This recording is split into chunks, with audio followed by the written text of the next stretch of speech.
So whether Jamaican track and field great Johan Blake has officially retired or not, he still is the youngest ever 100 meters world champion at age 21. Over both the 100 meters and the 200 meters, Johan Blake, 9.69 and 19.26, is second only to the legendary Usain Bolt.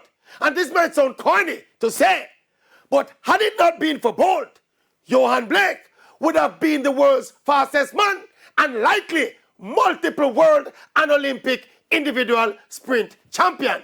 Johan Blake was one of those who showed great promise from his days at Boys Champs representing St. Jago. He not just showed promise, but he delivered as a senior.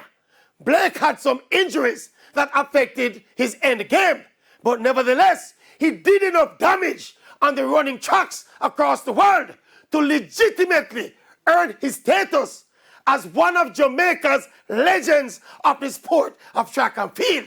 And the Maverick say, respect to Johan Blake, the beast.